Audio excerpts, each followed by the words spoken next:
While some Saudis enjoy the trappings of immeasurable wealth and privilege, the majority of the population struggles with daily oppression. And while ignoring issues in their homeland, Arab oil magnates remain committed to exporting regime change to neighbouring countries. In the region is RT's Oksana Boyka. The Corniche embankment in Beirut is famed for its refreshing breeze and its breezy ways. It's a place where headscarves and miniskirts don't come into conflict, even when donned all at once. With a reputation as the most liberal Arab society, Lebanon is oddly becoming a refuge for the citizens of the region's most restricted country. Thousands of Saudis come to Beirut every month in what some call a freedom vacation. I was born in KSA. I suffered a lot there because it's too limited.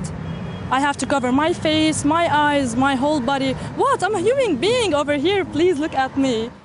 It is here where many Saudi women get a chance to walk the streets all by themselves, and Saudi men can indulge themselves in gambling in Beirut's many casinos, something that would be absolutely off limits at home. Saudi Arabia is the most conservative country in the world where women are still banned from driving and need the permission from their male guardian, be it a father, a husband or a son, to simply get a job. The royal family that's been keeping these rules in place insists they are part of Saudi heritage and therefore should be respected. But while prescribing this restrictive lifestyle for its citizens, some members of Saudi elite don't seem to think these rules apply to themselves. When it comes to cutting loose abroad, some of the Saudi establishment don't exactly present a picture of religious piety.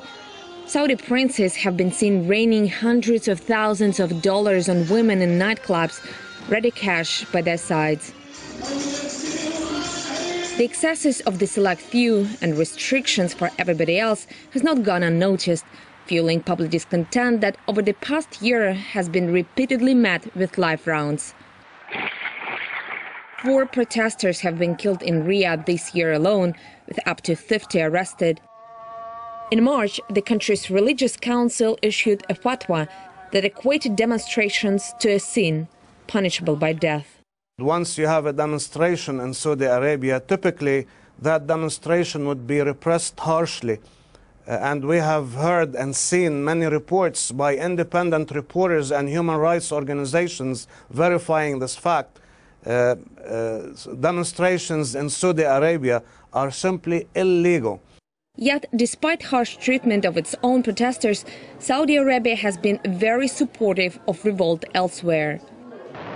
Riyadh was among the first to push for international intervention in Libya, while in Syria it's believed to be the main financier of the rebels. When things did not move as expected, mainly because of the Russian and Chinese vetoes at the UN, I think they decided to play a major role, and by announcing even publicly that they're planning to arm the rebels in Syria. For all its rough tactics at home and abroad, KSA is never scolded by the USA. Riyadh and Washington are currently negotiating a $60 billion sale of advanced American weapons, brothers in arms. Conveniently, they're still not each other's keepers. Oksana Boyka, RT, Beirut, Lebanon.